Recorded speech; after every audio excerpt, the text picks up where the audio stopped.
ಶ್ರೀ ಗುರುಭ್ಯೋ ನಮಃ. ಹರಿ ಓಂ. ಜನ್ಮಗತಗತಿಚಾರಣಂ ಭವಿಷ್ಯಂತಂ ಜ್ಯೋತಿರ್ವಿಜ್ಞಾನಂ ಸಮಸ್ತಪುರಹಿತಾನಾಂ ಲಿಖ್ಯತೆ ಶಾಸ್ತ್ರಪುರಾಣಾಂ ಅಜ್ಞಾನತಿಮಿರಾಂಧಸ್ಯ ಜ್ಞಾನಾಂಜನಶಲಾಕಜಾಂ ಚಕ್ಷುರಂ ಮೇಲಿಥಂ ಮೇನ ತಸ್ಮೈ ಶ್ರೀ ಗುರವೇ ನಮಃ. ದಿವಾಕರಾಯ ವಿದ್ಮಹೇ ಭಾಸ್ಕರಾಯ ಧೀಮಹಿ ತನ್ನೋ ಆದಿತ್ಯ ಪ್ರಚೋದಯಾತ್. ನಾರಾಯಣಾಯ ವಿದ್ಮಹೇ ವಾಸುದೇವಾಯ ಧೀಮಹಿ ತನ್ನೋ ವಿಷ್ಣು ಪ್ರಚೋದಯಾತ್. ಸಮಸ್ತ ಕನ್ನಡ ನಾಡಿನ ಜನತೆಗೆ ಜ್ಯೋತಿಷಿಗಳು, ಪುರೋಹಿತರು ಹಾಗೂ ಕವಡೆಶಾಸ್ತ್ರ ತಜ್ಞರು ಆಗಿರತಕ್ಕಂಥ ಶರಣ್ ಶಾಸ್ತ್ರಿ ಮಾಡ್ತಕ್ಕಂಥ ಹೃದಯಪೂರ್ವಕ ನಮಸ್ಕಾರಗಳು.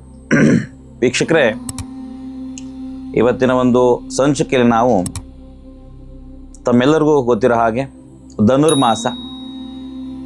ಧನುರ್ಮಾಸ ಇನ್ನೇನು ಕೆಲವೇ ದಿನಗಳಲ್ಲಿ ಬರ್ತಾ ಇರತಕ್ಕಂಥದ್ದು. ದಿನಾಂಕ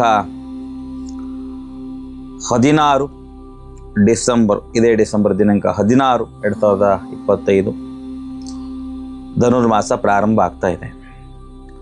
ಧನುರ್ಮಾಸದ ಒಂದು ವಿಶೇಷತೆ ಕುರಿತಾಗಿ, ಧನುರ್ಮಾಸ ಅಂದರೆ ಏನು, ಧನುರ್ಮಾಸದ ಪೂಜೆಯನ್ನು ಪ್ರಥಮವಾಗಿ ಯಾರು ಮಾಡಿದರು, ಮತ್ತು ಧನುರ್ಮಾಸದ ಹಿನ್ನೆಲೆ ಏನು, ಮತ್ತು ಈ ಧನುರ್ಮಾಸವನ್ನು ಯಾವ ರೀತಿಯಾಗಿ ನಾವು ಆಚರಣೆ ಮಾಡಬೇಕು, ಈ ಎಲ್ಲ ವಿಚಾರಗಳನ್ನು ಇವತ್ತು ನಿಮ್ಮೊಡನೆ ನಾನು ಹಂಚಿಕೊಳ್ಳಿದ್ದೇನೆ. ವರ್ಷದಲ್ಲಿ ಒಂದು ಬಾರಿ ಬರ್ತಕ್ಕಂಥ ಮಾಸ ಧನುರ್ಮಾಸ. ದೇವತಾ ಆರಾಧನೆ ಮಾಡಲಿಕ್ಕೆ ತುಂಬ ಅನುಕೂಲಕರವಾಗಿರುವಂಥ ಮಾಸ ಹೇಳಿ ಕರೀತಾರೆ. ಈ ಮೊದಲಿಗೆ ಧನುರ್ಮಾಸ ಏನು, ಈ ಧನುರ್ಮಾಸ ಅಂದರೆ ಏನು ಅಂತಕ್ಕಂಥ ವಿಚಾರದ ಬಗ್ಗೆ ನೋಡೋಣ. ಧನಸ್ಸು ರಾಶಿಗೆ ರವಿ ಪ್ರವೇಶ ಮಾಡ್ತಾನೆ. ಅಲ್ಲಿಂದ ಪ್ರಾರಂಭವಾಗೋದೇ ಈ ಒಂದು ಧನುರ್ಮಾಸ. ಅದಕ್ಕೆ ಧನುರ್ ಸಂಕ್ರಮಣ ಹೇಳಿ ಕರಿತೀವಿ. ಧನಸ್ಸು ರಾಶಿಗೆ ರವಿಯು ಪ್ರವೇಶ ಮಾಡ್ತಕ್ಕಂಥದ್ದು. ತಿಂಗಳಿಗೆ ಒಂದು ಬಾರಿ ರವಿ ಏನು ಮಾಡ್ತಾನೆ, ತನ್ನ ಸ್ಥಾನವನ್ನು ಒಂದು ರಾಶಿಯಿಂದ ಮತ್ತೊಂದು ರಾಶಿಗೆ ಬದಲಾವಣೆ ಮಾಡ್ತಾ ಇರ್ತಾನೆ. ಅಂತಹ ಒಂದು ಮಾಸದಲ್ಲಿ ಧನಸ್ಸು ರಾಶಿಗೆ ಏನು ಮಾಡ್ತಾನೆ ಕೇಳಿದ್ರೆ ರವಿ ಪ್ರವೇಶವನ್ನು ಮಾಡ್ತಾನೆ. ಅದು ಧನುರ್ ಸಂಕ್ರಮಣ ಹೇಳಿ ಅನಿಸ್ಕೊಳ್ಳುತ್ತೆ. ಅಂದಿನಿಂದ ಅಂದರೆ ಇದೇ ತಿಂಗಳು 16ನೇ ತಾರೀಕಿಗೆ ಪ್ರವೇಶ ಮಾಡ್ತಾರೆ. ಅಂದಿನ ಧನುರ್ ಸಂಕ್ರಮಣ ಪ್ರಾರಂಭವಾಗುತ್ತೆ, ಅಂದರೆ ಧನುರ್ಮಾಸ ಪ್ರಾರಂಭ ಆಗುತ್ತೆ. ಅಲ್ಲಿಂದ ಹಿಡಿದು ಜನವರಿ 14 ಮಕರ ಸಂಕ್ರಮಣ ಅಂದರೆ ಮಕರ ಸಂಕ್ರಾಂತಿ ಬರೋವರೆಗೂ ಸಹಿತ ಒಂದು ತಿಂಗಳಾಗುತ್ತೆ. ಸರಿಸುಮಾರು ಈ ಒಂದು ಮಾಸದಲ್ಲಿ 31 ದಿನಗಳ ಕಾಲ ಈ ಅವಧಿ ಇರತಕ್ಕಂಥದ್ದು ಈ ವರ್ಷದಲ್ಲಿ. ಈ ಒಂದು ಧನಸ್ಸು ರಾಶಿಯಿಂದ ಮಕರ ರಾಶಿಗೆ ಪ್ರವೇಶವನ್ನು ಮಾಡ್ತಾನೆ ಒಂದು ತಿಂಗಳ ಬಳಿಕ. ಮಕರ ಸಂಕ್ರಾಂತಿ ಹೇಳಿ ನಾವು ಆಚರಣೆ ಮಾಡ್ತೀವಿ. ಅಲ್ಲಿಗೆ ಧನುರ್ಮಾಸ ಸಮಾಪ್ತಿ ಆಗ್ತಕ್ಕಂಥದ್ದು. ರವಿಯು ಧನುರ್ರಾಶಿಯಿಂದ ಮಕರ ರಾಶಿಗೆ ಬರ್ತಕ್ಕಂಥ ಒಂದು ಸಮಯ ಏನಿದೆ, ಈ ಒಂದು ತಿಂಗಳ ಸಮಯದಲ್ಲಿ, ಒಂದು ಮಾಸದ ಸಮಯದಲ್ಲಿ ಬರ್ತಕ್ಕಂಥದ್ದೇ ಒಂದು ಧನುರ್ಮಾಸ ಆಚರಣೆ. ಇದಕ್ಕೆ ಧನುರ್ಮಾಸ ಹೇಳಿ ಕರೀತಾರೆ.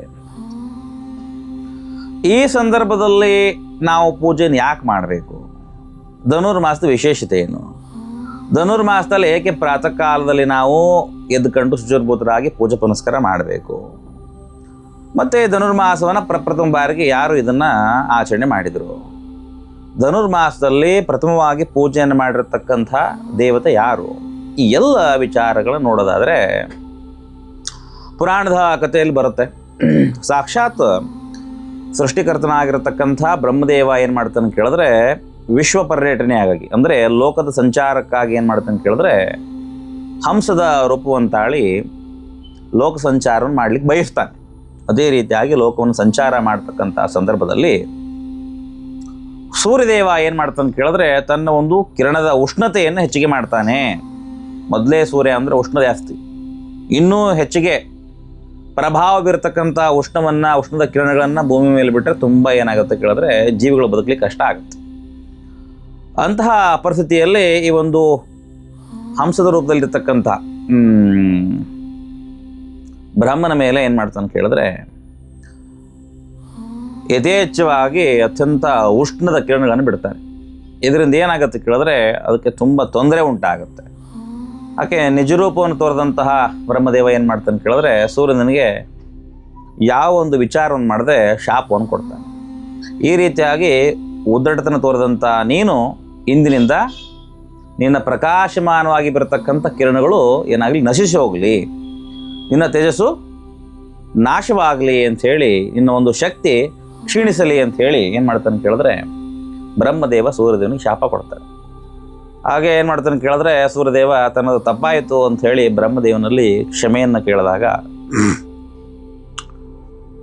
ಆತನ ಮೊರೆಯನ್ನು ಹೋದಾಗ ಬ್ರಹ್ಮದೇವ ಹೇಳ್ತಾನೆ, ವರ್ಷದಲ್ಲೇ ಒಂದು ಬಾರಿ ಬರ್ತಕ್ಕಂಥ ಧನುರ್ಮಾಸ, ಆವಾಗ ನೀನೇನು ಮಾಡ್ಬೇಕು ಕೇಳಿದ್ರೆ ಸಾಕ್ಷಾತ್ ವಿಶ್ವದ ಒಂದು ರಕ್ಷಣೆಯನ್ನು ಮಾಡ್ತಕ್ಕಂಥ ಪರಿಪಾಲನೆ ಮಾಡ್ತಕ್ಕಂಥ ಮಹಾವಿಷ್ಣುವನ್ನು ಪ್ರಾತಃ ಕಾಲದಲ್ಲಿ ಶುದ್ಧಿಯಿಂದ ಏನು ಮಾಡ್ತಕ್ಕಂಥದ್ದು ಪ್ರಾರ್ಥನೆ ಹಾಗೂ ಸ್ಮರಣೆ ಹಾಗೂ ಧ್ಯಾನ ಹಾಗೂ ಪೂಜೆಯನ್ನು ಮಾಡ್ತಕ್ಕಂಥ ವಿಧಾನವನ್ನು ಮಾಡು. ಇದು ನೀನು ಮಾಡಿದ್ದೇ ನಿಜವಾದರೆ ನಿನಗೆ ನಿನ್ನ ಒಂದು ಪ್ರಭಾವ ಏನಿರುತ್ತೆ, ಕಿರಣಗಳನ್ನು ಬೀರತಕ್ಕಂಥ ಪ್ರಭಾವ, ಇದು ಮತ್ತೆ ನಿನಗೆ ಪುನಃ ಚೈತನ್ಯ. ಸೂರ್ಯ ಅಂದರೆ ತೇಜಸ್ಸು, ಸೂರ್ಯ ಅಂದರೆ ಆರೋಗ್ಯ, ಸೂರ್ಯ ಅಂದರೆ ಪ್ರಕಾಶಮಾನ ಅಂತೇಳಿ, ಅಂಥ ಒಂದು ಪ್ರಕಾಶವಾದಂತಹ ಒಂದು ತೇಜಸ್ಸು ನಿನಗೆ ಪುನಃ ಪ್ರಾಪ್ತವಾಗುತ್ತೆ ಹೇಳಿ ಬ್ರಹ್ಮದೇವ ಹೇಳ್ತಾನೆ. ಅದೇ ಪ್ರಕಾರವಾಗಿ ಸೂರ್ಯದೇವನು ಸಹಿತ ಸರಿಸುಮಾರು 16 ವರ್ಷಗಳ ಕಾಲ ಪ್ರಾತಃ ಕಾಲದಲ್ಲಿ, ಸತತವಾಗಿ 16 ವರ್ಷಗಳ ಕಾಲ ಪ್ರಾತಃ ಕಾಲದಲ್ಲಿ ಮಹಾವಿಷ್ಣುವಿನ ಹರಿಯ ಒಂದು ಸ್ಮರಣೆಯನ್ನು, ಹರಿಯ ಪೂಜೆಯನ್ನು, ಮಹಾವಿಷ್ಣುವಿನ ಪೂಜೆಯನ್ನು ಮಾಡ್ತಕ್ಕಂಥ ವಿಧಾನ ಮಾಡ್ತಾನೆ ಮತ್ತು ತನ್ನ ಒಂದು ಶಾಪವನ್ನು ಕೂಡ ಕಳ್ಕೊಂಡು ಪುನಃ ತೇಜಸ್ಸನ್ನು ಪಡ್ಕೊಳ್ತಾನೆ ಅಂಥೇಳಿ ಪುರಾಣದಲ್ಲಿ ಹೇಳಿಕೆ ಇರುತ್ತೆ. ಈ ಒಂದು ಧನುರ್ಮಾಸ ಅಂತಕ್ಕಂಥದ್ದು ಇನ್ನೊಂದು ವಿಶೇಷತೆ ಅಂತಂದರೆ, ಮಾರ್ಗಶಿರ ಮಾಸದ ಮುಕ್ತಾಯ ಕಾಲ, ಪುಷ್ಯ ಮಾಸದ ಪ್ರಾರಂಭ ಕಾಲ ಹೇಳ್ತೀವಿ, ಇದನ್ನು ಶೂನ್ಯ ಮಾಸ ಕೂಡ ಅಂತ ಕರಿತೀವಿ. ಈ ಒಂದು ಮಾಸದಲ್ಲಿ ವಿಶೇಷ ಏನಪ್ಪ ಅಂತಂದರೆ, ಎಲ್ಲ ಒಂದು ಮಾನವರಿಗೆ, ಒಂದು ಮನುಷ್ಯ ಸಂಕುಲಕ್ಕೆ, ಈ ಜೀವ ಸಂಪತ್ತಿಗೆ ಒಂದು ವರ್ಷದ ಕಾಲಾವಧಿ ಏನಿರುತ್ತೆ ಅದು ದೇವಾನು ದೇವತೆಗಳಿಗೆ ಏನು ಕೇಳಿದ್ರೆ ಹಗಲು ರಾತ್ರಿ ರೀತಿಯಲ್ಲಿ ಪರಿಣಾಮವನ್ನು ಬೀರತಕ್ಕಂಥದ್ದು. ಯಾವ ರೀತಿ ಕೇಳಿದ್ರೆ 6 ತಿಂಗಳ ಕಾಲ ಹಗಲು, 6 ತಿಂಗಳ ಕಾಲ ರಾತ್ರಿ ಅಂತಕ್ಕಂಥದ್ದು. ಇದು ದೇವತೆಗಳಿಗೆ ವರ್ಷದ 365 ದಿನಗಳಲ್ಲಿ 6 ತಿಂಗಳ ಕಾಲ ಹಗಲು, 6 ತಿಂಗಳ ಕಾಲ ಅಂದರೆ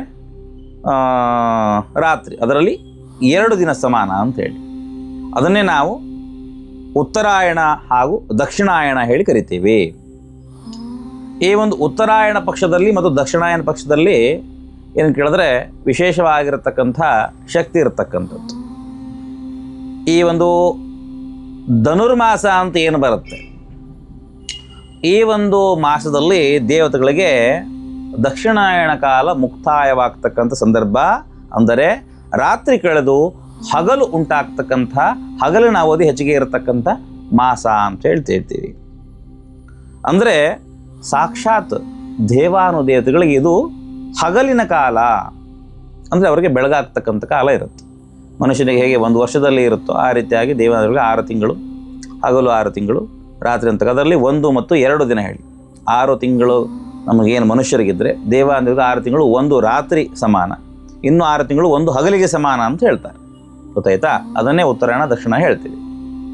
ಈ ಒಂದು ಮಾಸದಲ್ಲಿ ಏನು ಕೇಳಿದ್ರೆ ಯಾರು ಪ್ರಾತಃ ಕಾಲದಲ್ಲಿ ಎದ್ದು ಈ ಒಂದು ಮಹಾವಿಷ್ಣುವಿನ ಆರಾಧನೆ ಮಾಡ್ತಾ ಅವ್ರಿಗೆ ಅನುಕೂಲವಾಗುತ್ತೆ ಅಂತಕ್ಕಂಥದ್ದು.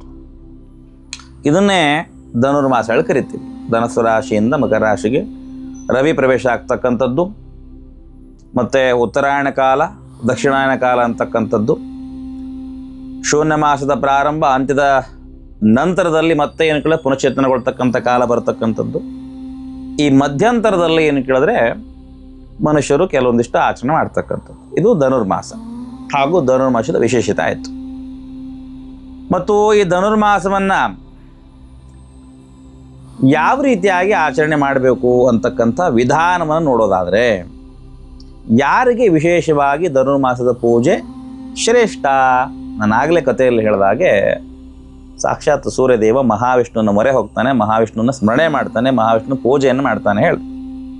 ಹಾಗೆ ಮಾನವರಾದಂಥ ನಾವು ನಮ್ಮ ಒಂದು ಸರ್ವ ಪಾಪಗಳನ್ನು ವಿಮೋಚನೆ ಮಾಡಿಕೊಳ್ಳಿಕ್ಕಾಗಿ, ಸರ್ವ ಇಷ್ಟಾರ್ಥಗಳನ್ನು ಪಡ್ಕೊಳ್ಳಿಕ್ಕಾಗಿ, ಸರ್ವ ದುಃಖಗಳಿಂದ ವಿಮುಕ್ತಿಯನ್ನು ಪಡ್ಕೊಳ್ಳಿಕ್ಕಾಗಿ ಧನುರ್ಮಾಸ ಅಂತಕ್ಕಂಥದ್ದು ಮಹಾವಿಷ್ಣುವಿಗೆ ಅತ್ಯಂತ ಪ್ರೀತಿ ಪಾತ್ರವಾಗಿರ್ತಕ್ಕಂಥದ್ದು. ಈ ಒಂದು ಮಾಸದಲ್ಲಿ ಯಾರು ಪ್ರಾತಃ ಕಾಲದಲ್ಲಿ ಅಂದರೆ ಅರುಣೋದಯ ಕಾಲ ಹೇಳ್ತೀವಿ. ಹೇಗೆ ಸೂರ್ಯದೇವನಿಗೆ ಶಾಪ ಬಂದಿತ್ತು ಬ್ರಹ್ಮದೇವನಿಂದ, ಅದನ್ನು ಪರಿಹಾರ ಮಾಡಿಕೊಳ್ಳಿಕ್ಕಾಗಿ ಹೇಗೆ ಸೂರ್ಯದೇವ ಮಹಾವಿಷ್ಣುವಿನ ಮೊರೆ ಹೋಗಿ ಮಹಾವಿಷ್ಣು ಪೂಜೆಯನ್ನು ಮಾಡ್ತಾನೆ, ಸತತವಾಗಿ 16 ವರ್ಷಗಳ ಕಾಲ ಪೂಜೆಯನ್ನು ಗೈತಾನೆ, ಮತ್ತೆ ಪುನಃ ತೇಜಸ್ಸನ್ನು ಪಡ್ಕೊಳ್ತಾನೆ. ಅದೇ ರೀತಿಯಾಗಿ ಮನುಷ್ಯನು ತಾನು ಕಳೆದುಕೊಂಡಿರ್ತಕ್ಕಂಥ ತೇಜಸ್ಸು, ಸಂಪತ್ತು, ನೆಮ್ಮದಿ ಎಲ್ಲವನ್ನ ಪುನಃ ಪಡ್ಕೊಳ್ತಕ್ಕಂಥ ಮಾಸವೇ ಈ ಒಂದು ಧನುರ್ಮಾಸ. ಇದನ್ನು ಯಾವ ರೀತಿಯಾಗಿ ಆಚರಣೆ ಮಾಡಬೇಕಂದಾಗ ಏನು ಮಾಡ್ಬೇಕು ಹೇಳಿದ್ರೆ, ನಾವೆಲ್ಲವ ಅರುಣೋದಯಕ್ಕಿಂತ ಮುಂಚೆ ಅಂದರೆ ಸೂರ್ಯ ಹುಟ್ಟೋಕ್ಕಿಂತ ಮುಂಚೆನೇ ಎದ್ದು ಸಾಧ್ಯವಾದರೆ ನದಿ ಸ್ನಾನ ಮಾಡಬೇಕು ಅಂತ ಹೇಳ್ತಾರೆ. ಈಗಿನ ಒಂದು ಪರಿಸ್ಥಿತಿಯಲ್ಲಿ ನದಿ ಸ್ನಾನ ಮಾಡ್ತಕ್ಕಂಥ ಕಠಿಣ, ಆದರೆ ಹಳ್ಳಿಗಳಿರ್ತಕ್ಕಂಥ ಜನರಿಗೆ ಇದರ ಒಂದು ಪ್ರಯೋಜನ ಇರುತ್ತೆ. ಅಲ್ಲಿ ಕೆರೆಗಳಿರುತ್ತೆ, ಕಟ್ಟೆಗಳಿರುತ್ತೆ, ಬಾವಿಗಳಿರುತ್ತೆ, ನದಿಗಳು ಕೂಡ ಇರುತ್ತೆ. ಆದರೆ ಸ್ವಲ್ಪ ಸಿಟಿ ಜನರಿಗೆ ಏನಾಗುತ್ತೆ ಕೇಳಿದ್ರೆ, ಪಟ್ಟಣದ ಜನರಿಗೆ ಸ್ವಲ್ಪ ಕಷ್ಟ ಆಗ್ತಕ್ಕಂಥದ್ದು ಈ ನದಿ ಕೆರೆಗಳಲ್ಲಿ ಸ್ನಾನ ಮಾಡ್ತಕ್ಕಂಥದ್ದು. ಅವರು ಇರತಕ್ಕಂಥ ವ್ಯವಸ್ಥೆಯಲ್ಲೇ ಸ್ನಾನ ಮಾಡ್ತಕ್ಕಂಥದ್ದು. ತಲೆ ಸ್ನಾನವನ್ನು ಮಾಡಿಕೊಂಡು ಪರಿಶುದ್ಧವಾಗಿರತಕ್ಕಂಥ ವಸ್ತ್ರಗಳನ್ನು ಧಾರಣೆ ಮಾಡಿ ದೇವರ ಮನೆಯನ್ನು ಶುಚಿಗೊಳಿಸಿ ಹಾಗೆ ದೀಪವನ್ನು ಬೆಳಗಿ ಮಹಾವಿಷ್ಣುವಿನ ಕಲಶವನ್ನು ಸ್ಥಾಪನೆ ಮಾಡ್ತಕ್ಕಂಥದ್ದು. ಆ ಒಂದು ಕಲಶಕ್ಕೆ ಒಂದು ನಾಣ್ಯ, ಅರಿಶಿನ, ಕುಂಕುಮ ಹಾಗೂ ಒಂದು ತುಳಸಿ ದಳವನ್ನು ಹಾಕಿ 5 ವಿಳ್ಳೆದೆಲೆಯನ್ನು ಇಟ್ಟು ಒಂದು ಶ್ರೇಷ್ಠವಾಗಿರತಕ್ಕಂಥ ತೆಂಗಿನಕಾಯಿನಿಟ್ಟು ಅದಕ್ಕೆ ಒಂದು ಅರಿಶಿನ ದಾರದಿಂದ ಒಂದು ಕಂಕಣವನ್ನು ಮಾಡಿ ಕಟ್ಟಿ ಅಲಂಕಾರಗೊಳಿಸಿ ಆ ಕಳಶವನ್ನು ಪೂಜೆ ಮಾಡ್ತಕ್ಕಂಥದ್ದು. ಮಾಮೂಲಿ ಮನೆಯಲ್ಲಿ ಯಾವ ರೀತಿಯಾಗಿ ಸರ್ವೇ ಸಾಮಾನ್ಯ ಪೂಜೆ ಮಾಡ್ತೀರೋ ಅದೇ ರೀತಿ ಮಾಡ್ತಕ್ಕಂಥದ್ದು. ಆದರೆ ಇದನ್ನು ಸಾಧ್ಯವಾದರೆ ಸೂರ್ಯೋದಯಕ್ಕಿಂತ ಮುಂಚೆ ಮಾಡ್ತಕ್ಕಂಥದ್ದು. ಮಹಾವಿಷ್ಣುವಿನ ಸ್ಮರಣೆಯನ್ನು ಮಾಡಿಕೊಂಡು ತಮಗೆ ಭಗವಂತ ಏನು ಶಕ್ತಿಯನ್ನು ಕೊಟ್ಟಿದ್ದಾನೋ, ವಿದ್ಯೆಯನ್ನು ಕೊಟ್ಟಿದ್ದಾನೋ, ಜ್ಞಾನವನ್ನು ಕೊಟ್ಟಿದ್ದಾನೋ, ಯಥಾಶಕ್ತಿ ಯಥಾಭಕ್ತಿ ಯಥಾಜ್ಞಾನುಸಾರವಾಗಿ ಪೂಜೆಯನ್ನು ಮಾಡ್ತಕ್ಕಂಥದ್ದು. ವಿಷ್ಣುವಿಗೆ ತುಳಸಿಯಿಂದ ಅರ್ಚನೆಯನ್ನು ಮಾಡ್ಕೊಳ್ತಕ್ಕಂಥದ್ದು, ಧೂಪದೀಪ ನೈವೇದ್ಯವನ್ನು ಮಾಡ್ತಕ್ಕಂಥದ್ದು. ಜೊತೆಗೆ ತಮ್ಮ ಮನೆಯಲ್ಲಿರ್ತಕ್ಕಂಥ ಸದಸ್ಯರೆಲ್ಲರೂ ಕೂಡ, ನಿಮ್ಮ ಹೆಂಡತಿ, ಮನೆಯವರು, ಮಕ್ಕಳು ಎಲ್ಲರೂ ಸೇರಿ ಪೂಜೆಯನ್ನು ಮಾಡಿದ್ರೆ ಸಂಪೂರ್ಣವಾಗಿರ್ತಕ್ಕಂಥ ಫಲ ಪ್ರಾಪ್ತವಾಗುತ್ತೆ. ಕುಟುಂಬ ಸುಭಿಕ್ಷವಾಗಿರುತ್ತೆ, ಕುಟುಂಬದಲ್ಲಿರ್ತಕ್ಕಂಥ ಸಮಸ್ಯೆಗಳು ನಿವಾರಣೆ ಆಗುತ್ತೆ, ಕುಟುಂಬದಲ್ಲಿ ಚೈತನ್ಯ, ಹೊಸ ಚೈತನ್ಯ, ಹೊಸ ಉರುಪು ಹಾಗೂ ಹೊಸದಾಗಿ ಏನು ಕೇಳಿದ್ರೆ ಜೀವನದಲ್ಲಿ ಏನಾದ್ರು ಮಾಡಲಿಕ್ಕೆ ಅನುಕೂಲವಾಗ್ತಕ್ಕಂಥದ್ದು.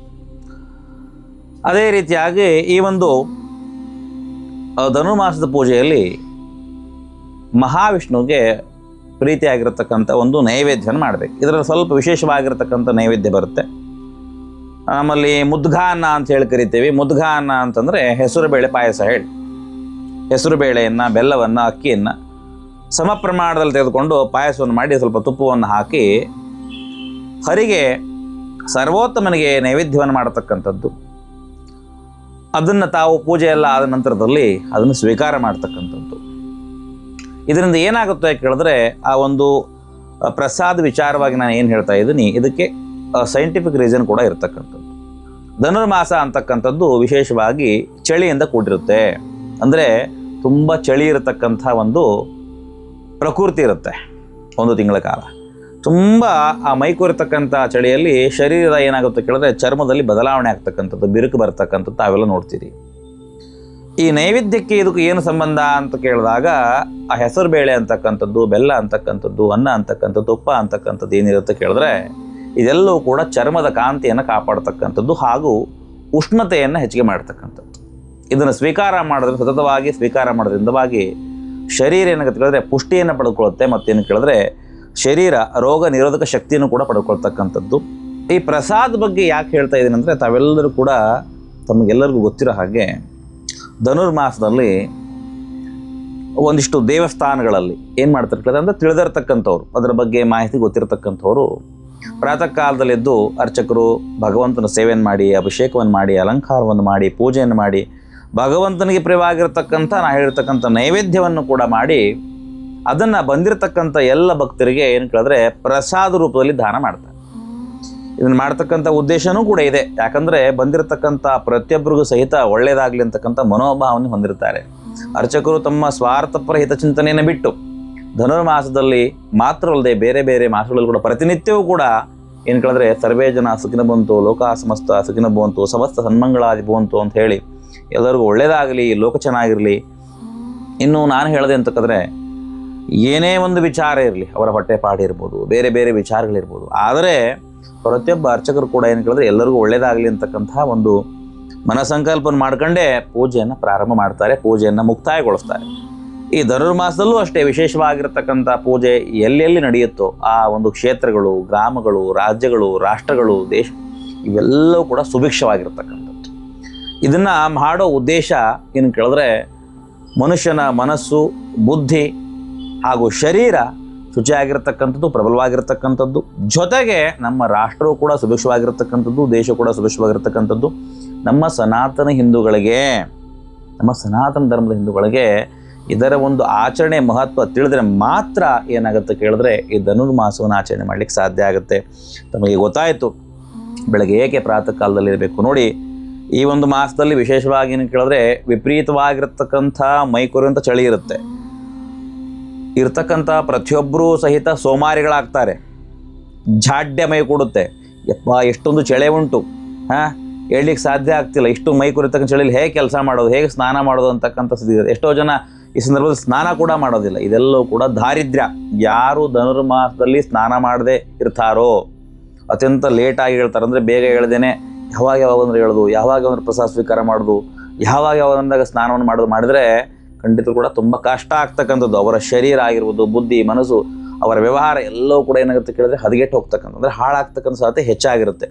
ಯಾರು ಈ ಒಂದು ಧನುರ್ಮಾಸದಲ್ಲಿ ಪ್ರಾತಃ ಕಾಲದಲ್ಲಿ ಬೇಗ ಹೊತ್ಕೊಂಡು ನದಿ ಸ್ನಾನ ಮಾಡಲಿಕ್ಕಾಗಿಲ್ಲ ಅಂದರೆ ಅಟ್ಲೀಸ್ಟ್ ಮನೆಯಲ್ಲೇ ಸ್ನಾನವನ್ನು ಮಾಡಿಕೊಂಡು ದೇವರ ಧ್ಯಾನ, ಜಪತಪ, ಆರಾಧನೆ, ಸೇವೆಯನ್ನು ಮಾಡ್ತಕ್ಕಂಥದ್ದು, ಭಗವಂತ ಸೇವೆ ಮಾಡ್ತಾರೋ ಖಂಡಿತವಾಗಲೂ 100ಕ್ಕೆ 100ರಷ್ಟು ಅವರ ಒಂದು ಮನಸ್ಸಂಕಲ್ಪ ಇಡಿರುತ್ತೆ. ಯಾರಿಗೆ ಸಂತಾನವಿಲ್ಲ, ಯಾರಿಗೆ ಕಲ್ಯಾಣವಾಗಿಲ್ಲ, ಯಾರಿಗೆ ಉದ್ಯೋಗ ಭಾಗ್ಯವಿಲ್ಲ, ಯಾರಿಗೆ ತುಂಬ ಸಮಸ್ಯೆ ಆಗ್ತಾ ಇದೆ, ಶಾರೀರಿಕವಾಗಿ ತುಂಬ ಸಮಸ್ಯೆ ಆಗ್ತಿದೆ, ಬೇರೆ ಬೇರೆ ಪ್ರಯೋಗಗಳು, ಮಾಟ ಮಂತ್ರ, ವಾಮಾಚಾರ, ದೃಷ್ಟಿದೋಷ ಏನೇನೆಲ್ಲ ಹೇಳ್ತೀವಿ ಅಲ್ವಾ, ಇವೆಲ್ಲವೂ ಕೂಡ ನಿಷ್ಕ್ರಿಯ ಆಗ್ತಕ್ಕಂಥದ್ದು. ಯಾಕಂದರೆ ಹೋಗ್ತಕ್ಕಂಥ ಸಾಧ್ಯತೆ 100ಕ್ಕೆ 100ರಷ್ಟು ಇರತಕ್ಕಂಥದ್ದು. ಇಂತಹ ಧನುರ್ಮಾಸವನ್ನು ಯಾರು ಸತತವಾಗಿ 31 ದಿನಗಳ ಕಾಲ, ಈ ಸರಿ 31 ದಿನ ಬಂದಿರತಕ್ಕಂಥದ್ದು, ಹಾಗಾಗಿ ಸತತವಾಗಿ ಈ ಒಂದು ತಿಂಗಳ ಕಾಲ ಏನು ಕೇಳಿದ್ರೆ ಯಾರು ಶ್ರದ್ಧೆಯಿಂದ, ಭಕ್ತಿಯಿಂದ ಹರಿನಾಮ ಸ್ಮರಣೆಯನ್ನು ಮಾಡ್ತಿರೋ 100% ಅವರಿಗೆ ಖಂಡಿತವಾಗ್ಲೂ ಕೂಡ ಅನುಕೂಲವಾಗುತ್ತೆ ಅಂತಕ್ಕಂಥ ಮಾತನ್ನು ಹೇಳ್ತಾ, ಈ ಸಂದರ್ಭದಲ್ಲಿ ಧನುರ್ಮಾಸ ಅಂದರೆ ಎಷ್ಟೋ ಜನರಿಗೆ ಒಂದಿಷ್ಟು ಮೂಢನಂಬಿಕೆ ಇರುತ್ತೆ. ಮನೆಯಲ್ಲಿ ಪೂಜೆ ಪುನಸ್ಕಾರ ಮಾಡಬಾರ್ದು, ಅದು ಮಾಡಬಾರ್ದು, ಇದು ಮಾಡಬಾರ್ದು ಅಂತ ಹೇಳುತ್ತೆ. ಹಾಗೆಲ್ಲ ಏನೂ ಇಲ್ಲ. ಧನುರ್ಮಾಸದಲ್ಲಿ ಖಂಡಿತವಾಗ್ಲೂ ಕೂಡ ಮನೆಯಲ್ಲಿ ಹೋಮ, ಹವನ, ದೇವತಾ ಕಾರ್ಯಗಳನ್ನು ಮಾಡ್ಬೋದು. ಆದರೆ ಕೆಲವೊಂದಿಷ್ಟು ಮಂಗಲ ಕಾರ್ಯಗಳನ್ನು ಮಾಡಲಿಕ್ಕೆ ನಿಷಿದ್ಧ. ಯಾಕಂದರೆ ಈ ಒಂದು ಪುಷ್ಯಮಾಸವನ್ನು ಶೂನ್ಯಮಾಸ ಅಂತ ಹೇಳಿ ಕರಿತೀವಿ. ಹಾಗಾಗಿ ಮದುವೆ, ಕಲ್ಯಾಣ ಅಂತಕ್ಕಂಥ ವಿಚಾರಗಳು ಬಂದಾಗ, ಗೃಹ ಪ್ರವೇಶ ಅಂತಕ್ಕಂಥ ವಿಚಾರಗಳು ಬಂದಾಗ ಇದು ಮಾಡಬಾರ್ದು ಹೇಳಿ ಬರಿತೀವಿ. ಇನ್ನು ಬಾಕಿ ದೇವತಾರಾಧನೆ ಮಾಡಲಿಕ್ಕೆ, ಯಾಕಂದರೆ ಉತ್ತರಾಯಣದ ಒಂದು ಪ್ರಾರಂಭದ ಹಂತದಲ್ಲಿ ನಾವಿದ್ದೋ ಸಂದರ್ಭದಲ್ಲಿ ಏನು ಮಾಡ್ತಕ್ಕಂಥ ಕೇಳಿದ್ರೆ ಭಗವಂತನ ಒಂದು ಜಾಗೃತೆ, ಭಗವಂತನ ಶಕ್ತಿ ಈ ಧನುರ್ಮಾಸದಲ್ಲಿ ಯಥೇಚ್ಛವಾಗಿ ಇರೋದ್ರಿಂದವ ಯಾರು ದೇವತಾರಾಧನೆ ಮಾಡ್ತಾರೋ 100% ಅವರಿಗೆ ತುಂಬ ಅನುಕೂಲವಾಗುತ್ತೆ ಅಂತಕ್ಕಂಥ ಮಾತು ಹೇಳ್ತಾ, ತಮ್ಮ ಮನಸ್ಸಂಕಲ್ಪಗಳು ಖಂಡಿತವಾಗಲೂ ಈಡೇರುತ್ತೆ ಅಂತ ಹೇಳ್ತಾ, ಎಲ್ಲರೂ ಕೂಡ ಧನುರ್ಮಾಸವನ್ನು ಆಚರಣೆ ಮಾಡಿ ಆ ಭಗವಂತ ಹೇಗೆ ಬ್ರಹ್ಮ ಸೃಷ್ಟಿಯನ್ನು ಮಾಡ್ತಾನೆ, ಶಿವಲಯವನ್ನು ಮಾಡ್ತಾನೆ, ಅದೇ ರೀತಿಯಾಗಿ ನಮ್ಮೆಲ್ಲರನ್ನು ಪರಿಪಾಲನೆ ಮಾಡ್ತಕ್ಕಂಥವನು ಹರಿ ಸರ್ವೋತ್ತಮ ಅಂಥೇಳಿ ಈ ಒಂದು ಸಂಚಿಕೆಯಲ್ಲಿ ಇಲ್ಲಿಗೆ ನಾನು ಸಂಪೂರ್ಣ ಮಾಡ್ತಾ ಇದ್ದೀನಿ. ತಮ್ಮೆಲ್ಲರಿಗೂ ಒಳ್ಳೆಯದಾಗಲಿ. ಸರ್ವೇ ಜನ ಸುಖಿನ ಭವಂತು, ಲೋಕ ಸಮಸ್ತ ಸುಖಿನ ಭವಂತು, ಸಮಸ್ತ ಸನ್ಮಂಗಳಾದಿ ಭವಂತು. ಒಳ್ಳೆಯದಾಗಲಿ.